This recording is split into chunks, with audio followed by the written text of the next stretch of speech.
नमस्कार दोस्तों, स्वागत करता हूं मैं आपका हमारे YouTube channel the mechanical educators में। दोस्तों, आज के इस वीडियो में मैं आपसे डिस्कस करने वाला हूं बायोमास एनर्जी में बायोलॉजिकल प्रोसेस के बारे में, जिसके द्वारा जो है वो हम डायरेक्टली CH4 यानी कि मीथेन गैस को जनरेट कर सकते हैं और उसको एज ए कुकिंग पर्पज़ में यूज़ कर सकते हैं। उसके बाद में मैं आज के वीडियो में आपसे ये भी डिस्कस करने वाला हूँ कि कौन से वो जो फैक्टर्स है वो अफेक्ट करेंगे मीथेन गैस के प्रोडक्शन को यानी कि बायोडिग्रेडेशन को। तो यहाँ पर ये जो डायग्राम दिखाया गया है वो हम वीडियो में पढ़ने वाले हैं। परंतु दोस्तों, अगर आपने इस वीडियो सीरीज़ का पार्ट 1 और पार्ट 2 अभी तक हमारे यूट्यूब चैनल पर नहीं देखे हैं तो उसकी जो लिंक है वो यहाँ पर मैं आपको आई बटन में दे दूँगा, तो वहाँ पर जाके आप चेकआउट कर सकते हैं। और नॉन कन्वेंशनल एनर्जी सोर्स का जो पूरा का पूरा प्लेलिस्ट है वो आपको डिस्क्रिप्शन बॉक्स में भी अवेलेबल है, तो वहाँ पर आप जाके उसका जो पूरा का पूरा प्लेलिस्ट है वो आप देख सकते हैं। तो चलिए स्टार्ट करते हैं आज का ये वीडियो लेक्चर। आज के इस वीडियो लेक्चर में फर्स्ट मैं आपसे दोस्तों बात करने वाला हूँ बायोलॉजिकल प्रोसेस के बारे में। दोस्तों, प्रीवियस वीडियो लेक्चर में मैंने थर्मोकेमिकल प्रोसेस के बारे में डिस्कस किया था, जो है वो बायोमास को as a liquid fuel, gaseous fuel and solid fuel में कन्वर्ट करते हैं। तो आज हम देखने वाले हैं कि कैसे जो है वो बायोलॉजिकल प्रोसेस के द्वारा हम किसी भी बायोमास में से मीथेन गैस को जनरेट कर सकते हैं, या फिर उसे आप नेचुरल गैस भी कह सकते हैं। तो मीथेन गैस को हम कैसे जनरेट करेंगे वो आज के इस वीडियो लेक्चर में देखने वाले हैं। उसके लिए जो है वो आपको बायोलॉजिकल प्रोसेस चाहिए। वो एक प्रोसेस है जो मीथेन गैस आपको जनरेट करके देगी बायोमास में से, और यहीं पर जो बायोलॉजिकल कन्वर्जन प्रोसेस होती है वो उसे हम एनएरोबिक डाइजेशन प्रोसेस भी कह सकते हैं। एनएरोबिक डाइजेशन किसे कहा जाएगा कि जिसमें जो है वो ऑर्गेनिक मैटर का डिकम्पोजिशन होगा इन एब्सेंस ऑफ ऑक्सीजन, यानी कि वहाँ पर ऑक्सीजन जो है वो प्रेजेंट नहीं रहेगा।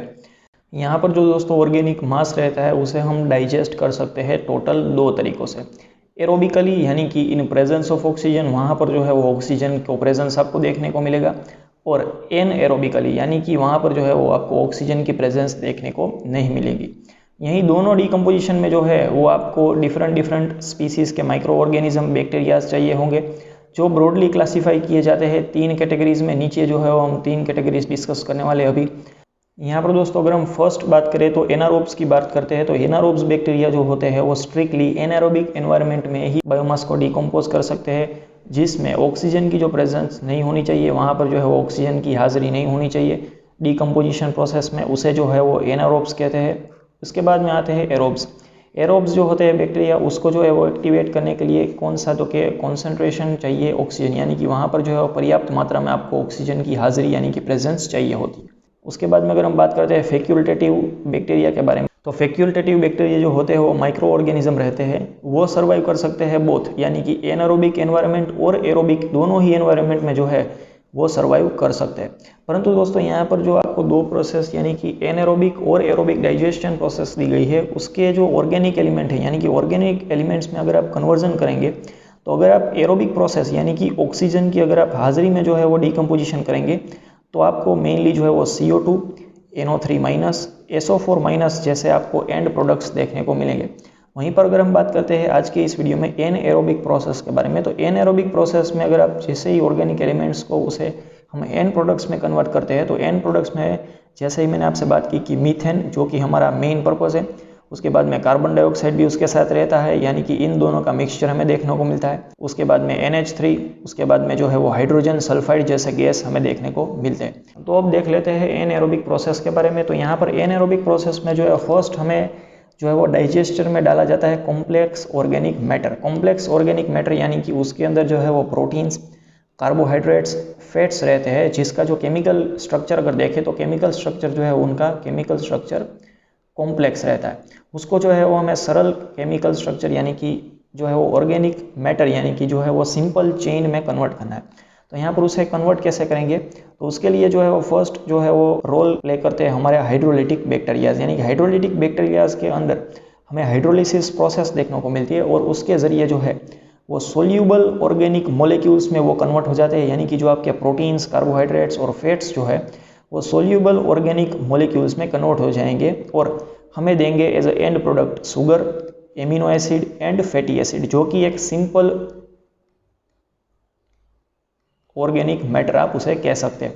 उसके बाद में यहाँ पर जो है वो प्रोसेस फर्दर आगे बढ़ती है फर्मेंटेटिव बैक्टीरिया के अंडर। फर्मेंटेटिव बैक्टीरिया के अंडर जो है वहाँ पर जो कौन से बैक्टीरिया होते हैं, एसिडोजिनेसिस प्रोसेस होती है एसिडोजन्स के द्वारा। यहाँ पर जो बैक्टीरिया होगा उसका नाम होगा एसिडोजन्स। तो यहाँ पर इस बैक्टीरिया के द्वारा जो है वो हमें as a end product 3 products हमें देखने को मिलते हैं। फर्स्ट होगा हमारा एसिटिक एसिड, उसके बाद में वोलेटाइल फैटी एसिड आपको देखने को मिलेगा, उसमें जनरली जो है वो अल्कोहल की मात्रा होती है। उसके बाद में जो है वो हमें एज अ अगर हम गैसियस प्रोडक्ट्स की बात करें तो गैसियस प्रोडक्ट्स में जो है वो H2, CO2 और कुछ मात्रा में आपको हाइड्रोजन सल्फाइड यानी कि H2S भी देखने को मिलता है। तो यहाँ पर ये प्रोसेस को जो है वो सेकंड नंबर की प्रोसेस को कहते हैं एसिडोजिनेसिस। उसके बाद में जो नेक्स्ट प्रोसेस होगी वो आपकी हाइड्रोजन गैस प्रोड्यूस करने के लिए होगी, वो होगी एसिटोजन्स के द्वारा एसिटोजिनेसिस प्रोसेस। एसिटोजिनेसिस प्रोसेस के द्वारा जो है वो हमें मिलता है आपको H2 यूटिलाइजिंग जी होमो एसिटोजिन्स, यानी कि यहाँ पर जो होमो एसिटोजिन्स बैक्टीरिया होंगे वो यहाँ पर जो है वो हाइड्रोजन को यूटिलाइज करके आपको एसिटिक एसिड में उसे कन्वर्ट करके देंगे। तो यहाँ पर आप देख सकते हैं कि हाइड्रोजन और कार्बन डाइऑक्साइड का जो है वो यूटिलाइज करके आप जो है वो एसिटोजिनेसिस प्रोसेस के द्वारा यहाँ पर आप एसिटिक एसिड को जनरेट कर सकते हैं। उसके बाद में यहाँ पर आगे बढ़ते हैं 5th और 6th प्रोसेस के बारे में। तो यहाँ पर जो एसिटिक एसिड जनरेट हुआ है वो एसिटोक्लास्टिक मिथेनोजिनेसिस बैक्टीरिया के द्वारा मिथेनोजिनेसिस प्रोसेस के साथ ही यहाँ पर आप प्रोसेस नंबर 6 को अगर देखें तो यहाँ पर जो है वो कार्बन डाइऑक्साइड गैस का इस्तेमाल होगा। वहाँ पर ये जो रिड्यूसिंग एजेंट्स होंगे वहाँ पर मिथेनोजिनेसिस बैक्टीरिया के द्वारा हमें फाइनल प्रोडक्ट मिथेनोजिनेसिस प्रोसेस के बाद हमें देखने को मिलते हैं मीथेन एंड कार्बन डाइऑक्साइड। यहाँ पर जो है वो अगर हम बात करते हैं एसिटिक एसिड और जो वोलेटाइल फैटी एसिड का केमिकल स्ट्रक्चर आप देख सकते हैं कि यहाँ पर आप देख सकते हैं कि जो शुगर होता है एमिनो एसिड फैटी एसिड होता है उसमें से अगर हम कन्वर्ट करते हैं एसिटिक एसिड में तो उसका जो केमिकल कंपोजिशन या फिर केमिकल चेन उसे आप कह सकते हैं। तो यहाँ पर ये जो है वो बहुत ही सिंपल आपको देखने को मिलेगा।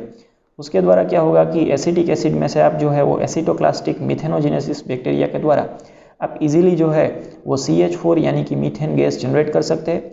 और वहीं पर अगर आप बात करते हैं यहाँ पर वोलेटाइल फैटी एसिड की, तो वोलेटाइल फैटी एसिड का भी स्ट्रक्चर जो है वो सिंपल रहता है। यहाँ पर दोस्तों इस ब्लॉक डायग्राम के द्वारा मैंने आपसे डिस्कस किया कि कैसे जो है वो बायोलॉजिकल प्रोसेस के द्वारा हम कॉम्प्लेक्स ऑर्गेनिक मैटर में से जो है वो डायरेक्टली यानी कि कुछ देर लगती है पर जो है वो प्रोसेस के साथ बायोलॉजिकल प्रोसेस के साथ आप मिथेनोजिनेसिस प्रोसेस के साथ आप जो है वो मीथेन गैस कैसे जनरेट कर सकते हैं। तो दोस्तों नेक्स्ट स्लाइड में हम बात करने वाले हैं, इसमें जो हमने बात की हाइड्रोलिसिस प्रोसेस के बारे में, एसिडोजिनेसिस प्रोसेस के बारे में, एसिटोजिनेसिस प्रोसेस एंड मिथेनोजिनेसिस प्रोसेस को डिटेल में हम थियोरेटिकल कुछ पॉइंट्स है उसको डिस्कस करेंगे। तो यहाँ पर अगर हम बात करते हैं फर्स्ट प्रोसेस हाइड्रोलिसिस प्रोसेस, तो हाइड्रोलिसिस प्रोसेस में जो केमिकल चेंज होती है कॉम्प्लेक्स ऑर्गेनिक मैटर यानी कि प्रोटीन्स, कार्बोहाइड्रेट्स और फैट्स को ब्रोक किया जाता है, यानी कि उसकी जो केमिकल चेंज होती है उसको ब्रेक डाउन करके जो है उसे सिंपल और स्मॉलर कंस्टिट्यूट पार्ट्स में कन्वर्ट किया जाता है, जैसे कि sugar, amino acid and fatty acid. Previous slide में जो है मैंने आपसे बात की थी कि एसिटिक एसिड और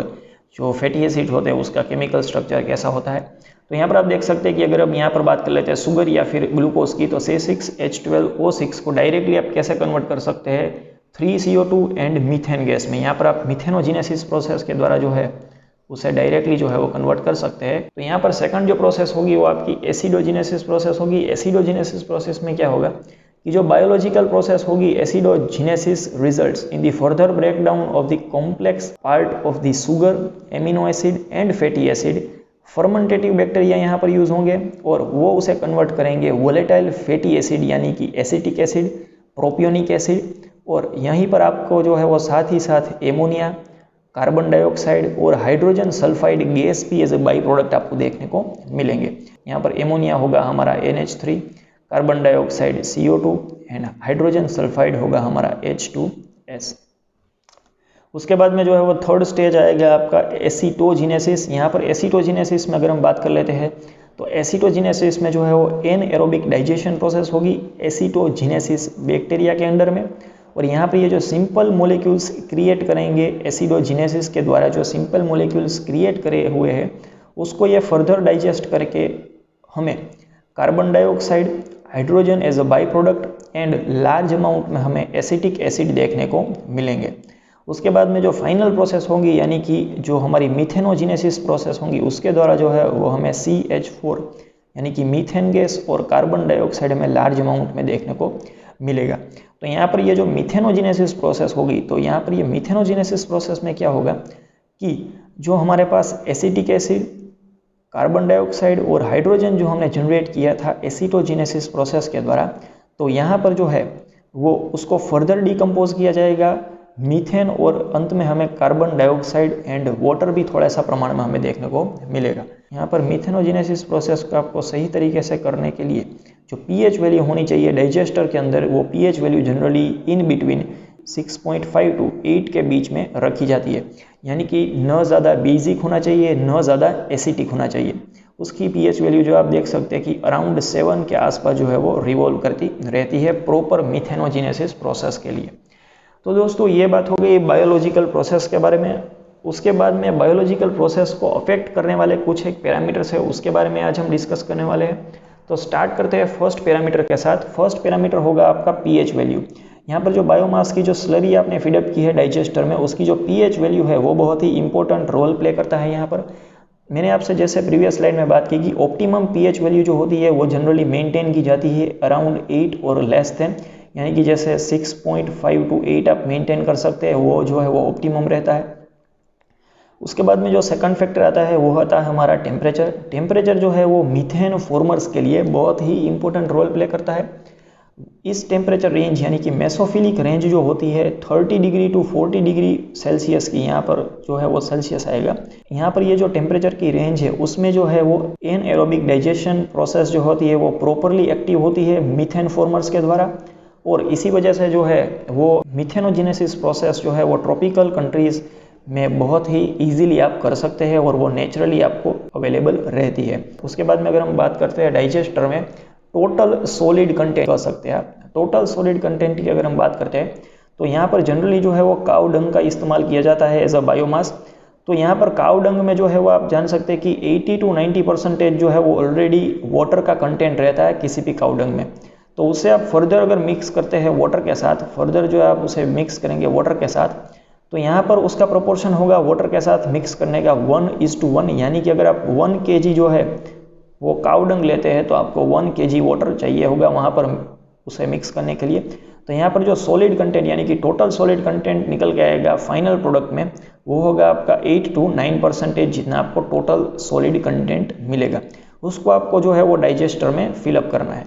उसके बाद में नेक्स्ट हम बात करते हैं लोडिंग रेट के बारे में। लोडिंग रेट दोस्तों क्या होता है कि आप मान लीजिए कि 1 मीटर क्यूब कैपेसिटी का आपके पास डाइजेस्टर है, तो उसमें पर डे आप कितना केजी जो है वो टोटल सॉलिड कंटेंट यानी कि जो आप कितनी बायोमास जो है वो केजी में फीडअप करते हैं उसको हम लोडिंग रेट कहते हैं। तो यहाँ पर उसकी जो मात्रा होनी चाहिए यानी कि लोडिंग रेट होना चाहिए आपका, वो होना चाहिए generally 0.5 to 1.5 kg per day per metre cube of capacity of digester. उसके बाद में दोस्तों नेक्स्ट अगर हम बात करते हैं सीडिंग की। सीडिंग क्या होता है दोस्तों कि यहाँ पर आपको पता ही है कि जो है वो मीथेन गैस जनरेट करने के लिए आपको जो है वो मीथेन फॉर्मर्स चाहिए।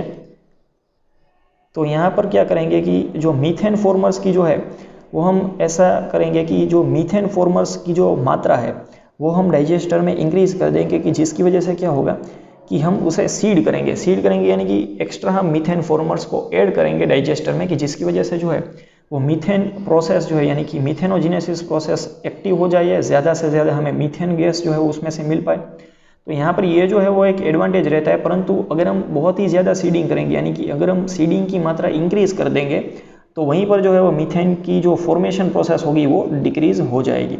उसके बाद में अगर हम बात करते हैं यूनिफॉर्म फीडिंग के बारे में। यूनिफॉर्म फीडिंग दोस्तों क्या होता है कि मान लीजिए जो है वो आपके पास 1 मीटर क्यूब की कैपेसिटी वाला डाइजेस्टर है, तो उसमें जो है वो फर्स्ट डे आपने क्या किया है कि फर्स्ट डे आपने 12 बजे दोपहर के 12 बजे जो है वो 0.5 kg आपने जो है वो स्लरी डाल दी है, उसमें जो बायोमास था आपने डाला है यहाँ पर दोस्तों। उसके बाद में जो है सेकंड डे को क्या करना है कि आपको दोपहर के 12 बजे ही जो है वो अगेन 0.5 kg जो है वो फीडअप करना है। ऐसा नहीं होगा कि आपने दूसरे दिन जो है वो मान लीजिए शाम को 6 बजे जो है वो 1 kg डाल दिया या फिर 0.5 kg भी अगर आप डालते हैं तो वहाँ पर क्या होगा, पूरी की पूरी जो बायोलॉजिकल प्रोसेस होगी वो डिस्टर्ब हो जाएगी। तो यहाँ पर जो फीडिंग का रेट होता है वो यूनिफॉर्म रहना चाहिए, यानी कि टाइम और जो लोडिंग रेट होना चाहिए वो सेम होना चाहिए, जिसकी वजह से क्या होगा कि माइक्रो ऑर्गेनिज्म जो है वो प्रॉपरली वहाँ पर फर्मेंटेशन प्रोसेस को आगे बढ़ा सके। उसके बाद में जो है वो नेक्स्ट हम बात करते हैं कुछ एक और फैक्टर्स के बारे में। तो यहाँ पर जो 7th नंबर का फैक्टर होगा वो आपका कार्बन टू नाइट्रोजन रेशियो होगा।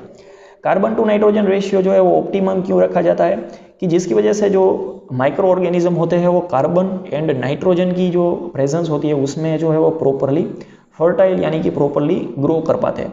तो carbon to nitrogen percentage ratio अगर आपका डाइजेस्टर में सही रहेगा तो यहाँ पर जो मिथेनोजेनेसिस प्रोसेस होगी उसको प्रॉपरली आप रन कर पाएंगे। तो डाइजेस्टर में जो जनरली कार्बन टू नाइट्रोजन का परसेंटेज रहता है वो 30:1 रखा जाता है और उसे जो है वो प्रॉपरली मेंटेन करना पड़ता है आपको। उसके बाद में अगर हम नेक्स्ट बात करते हैं तो वो रहेगा हमारा डायमेंशन के आधारित, यानी कि डाइजेस्टर का जो डायमेंशन होता है उसको मेजर किया जाता है डायमीटर टू डेप्थ रेशियो के बारे में। तो डायमीटर टू डेप्थ रेशियो की अगर हम बात करते हैं तो ये रेशियो जो है वो जनरली 0.66:1 होना चाहिए। और अगर हम एक्सपेरिमेंट्स की बात करें तो एक्सपेरिमेंट्स में जो डाइजेस्टर्स लिए जाते हैं उसका डायमीटर जनरली 5 मीटर रखा जाता है और उसकी जो डेप्थ रखी जाती है वो जनरली 1.5 मीटर रखी जाती है। उसके बाद में दोस्तों नेक्स्ट बहुत ही इंपॉर्टेंट फैक्टर आता है आपका रिटेंशन टाइम। रिटेंशन टाइम क्या होता है? The period of retention of the material of the biogas generation inside the digester is known as a retention time. यानी कि डाइजेस्टर में जो है वो आपने बायोमास फीड कर दिया है और ये बायोमास को कंप्लीटली जो है वो CH4 एंड CO2 में कन्वर्ट होने के लिए from process 1 to process 2 convert होने के लिए कितना जो है वो टाइम लगता है उसे हम रिटेंशन टाइम कहेंगे। और ये जो ऑप्टिमम रिटेंशन टाइम होता है जनरली वो होता है आपका 30 to 45 डेज जितना आपको रिटेंशन टाइम देखने को मिलेगा। यहाँ पर दोस्तों अगर हम बात करते हैं टॉक्सिसिटी की, तो अगर आपके पास जो यहाँ पर एनारोबिक डाइजेशन के बाद जो रेसिड्यूज बच के रह जाते हैं, यानी कि जो आपकी डाइजेस्टेड स्लरी होगी उसको अगर आप ज़्यादा समय तक वहाँ पर रहने देंगे तो वो जो है वो टॉक्सिक हो जाएगी। और टॉक्सिक होने के बाद जो है वो क्या करेगी कि जो माइक्रो ऑर्गेनिजम्स है जो हमें हेल्पफुल रहते हैं उसको जो है वो डिस्ट्रॉय करती जाएगी। और कई बार क्या होगा कि जो सिंथेटिक मटेरियल आपने जो है वो गलती से फीड कर दिए लाइक प्लास्टिक, डिसइंफेक्टेंट्स जो है वो भी टॉक्सिक रहते हैं हमारे माइक्रो ऑर्गेनिजम्स के लिए डाइजेस्टर में। यहाँ पर दोस्तों टॉक्सिसिटी की बात की गई है हमारे माइक्रो ऑर्गेनिजम्स के लिए, उसको जो है वो ऐसा एनवायरनमेंट डाइजेस्टर में हमें देना है कि जिसकी वजह से वो प्रॉपरली ग्रो कर पाए और जो है वो बायोमास को मीथेन में कन्वर्ट कर पाए। उसके बाद में अगर हम बात करते हैं प्रेशर के बारे में, तो प्रेशर के बारे में अगर हम बात करते हैं जो स्लरी आपने फीडअप की है उसकी सतह पर कितना प्रेशर जो है वो लगता है उसके ऊपर भी जो है वो आपका मीथेन फॉर्मेशन डिपेंडेंट रहता है। तो यहाँ पर जो है वो कुछ एक इन्वेस्टिगेशन के द्वारा जो है हमें मालूम पड़ा है कि जो प्रेशर रहता है सरफेस के ऊपर, यानी कि स्लरी की जो सरफेस के ऊपर जो प्रेशर रहता है वो इफेक्ट करता है फर्मेंटेशन प्रोसेस को। और इसी वजह से जो डिज़ायरेबल प्रेशर रखा जाता है वो लोअर प्रेशर को जो है वो डिज़ायरेबल प्रेशर माना जाता है। तो यहाँ पर आप कह सकते हैं कि जो लोअर प्रेशर होना चाहिए जितना ज़्यादा हो लोअर प्रेशर आपका डाइजेस्टर में होगा उतनी ही जल्दी जो है वो फर्मेंटेशन प्रोसेस आपकी वहाँ पर देखने को मिलेगी और इजीली आप मीथेन में उसे कन्वर्ट कर पाएंगे। उसके बाद में अगर हम बात करते हैं लास्ट फैक्टर के बारे में, वो होगा हमारा एसिड फॉर्मेशन। यानी कि जैसे जैसे जो है वो ऑर्गेनिक कंपाउंड्स, जैसे मैंने आपसे प्रीवियस स्लाइड में देखा था कि जैसे जैसे जो कॉम्प्लेक्स ऑर्गेनिक कंपाउंड्स है वो आपके कन्वर्ट होंगे एसिटिक एसिड में, प्रोपियोनिक एसिड में। तो दोस्तों जैसे मैंने आपसे प्रीवियस स्लाइड में बात की थी कि कॉम्प्लेक्स मैटर जो है वो आप कन्वर्ट करते हैं एसिटिक एसिड, प्रोपियोनिक एसिड में, तो वहाँ पर डाइजेस्टर में जो है वो एसिडिक की मात्रा जो है वो बढ़ जाएगी। एसिडिक की मात्रा जो है वो बढ़ जाने की वजह से यहाँ पर क्या होगा कि जो मीथेन फॉर्मर्स का जो एक्टिवेशन टाइम यानी कि एक्टिविटी होगी वो क्या हो जाएगी, कम हो जाएगी और वो एसिडिक एनवायरनमेंट में जो है वो प्रॉपरली फर्मेंट नहीं कर पाएंगे आपके एसिटिक एसिड और प्रोपियोनिक एसिड और H2 को या और CO2 को आपके मीथेन में। तो आपको क्या करना है कि जो एसिटिक एसिड या फिर बहुत मात्रा में अगर डाइजेस्टर में एसिड जनरेट हो चुका है तो उसको जो है आप रिमूव कर सकते हैं। उसके बाद में नेक्स्ट अगर बात करते हैं दोस्त मीथेन गैस के कुछ कंस्टिट्यूएंट्स के बारे में भी बात कर लेते हैं। यहाँ पर जो अगर हम बात करते हैं कंस्टिट्यूएंट्स में मेजर पोर्शन रहता है वो आपका मीथेन का रहता है, अराउंड 50 to 60% आपको मीथेन देखने को मिलेगा। उसके बाद में जो सेकंड प्रोडक्ट होता है, सेकंड मेजर बायो प्रोडक्ट होता है वो आपका कार्बन डाइऑक्साइड होगा। उसकी जो मात्रा रहती है वो 30 to 45%। उसके बाद में कुछ अमाउंट में आपको हाइड्रोजन भी देखने को मिलेगा, उसकी जो अमाउंट होगी वो 5 to 10%। और नाइट्रोजन और हाइड्रोजन सल्फाइड भी आपको देखने को मिलेंगे, थोड़े थोड़े से प्रमाण में वो देखने को आपको मिलेंगे। उसके बाद में अगर हम बात करते हैं कैलोरीफिक वैल्यू की, अगर हम मीथेन की कैलोरीफिक वैल्यू की अगर हम बात करते हैं विथ 60% मीथेन, तो यहाँ पर मीथेन की जो कैलोरीफिक वैल्यू निकल के आएगी वो आपकी होगी 22 to 24 मेगाजूल पर मीटर क्यूब। और उसके बाद में अगर हम बात करते हैं प्योर मीथेन की, यानी कि विदाउट CO2 अगर आप मीथेन उसमें से एक्सट्रैक्ट करते हैं तो उसकी जो कैलोरीफिक वैल्यू होगी वो आपकी 33 to 35 मेगाजूल पर मीटर क्यूब।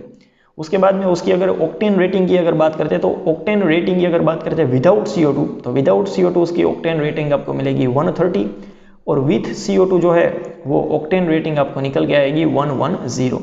उसके बाद में अगर हम इग्निशन टेम्परेचर की बात करते हैं, तो इग्निशन टेम्परेचर जो आपका बायोगैस का रहेगा वो आपका रहेगा अराउंड 650 डिग्री सेल्सियस। और अगर आपको प्रॉपर यानी कि कंप्लीट कंबशन करना है मीथेन का, तो आपको एयर टू मीथेन का जो रेशियो होना चाहिए, यानी कि एयर टू फ्यूल रेशियो होगा वो आपका होगा 10:1। और यहाँ पर जो बायोगैस का जो वेट निकल के आएगा वो आएगा 0.64 kg पर मीटर क्यूब। तो दोस्तों आज की इस वीडियो में हमने फर्स्ट बात की बायोलॉजिकल प्रोसेस के बारे में, जिसके बारे में जो है वो हम डिस्कस किया कि कैसे बायोमास को आप डायरेक्टली कन्वर्ट कर पाते हैं मीथेन गैस में।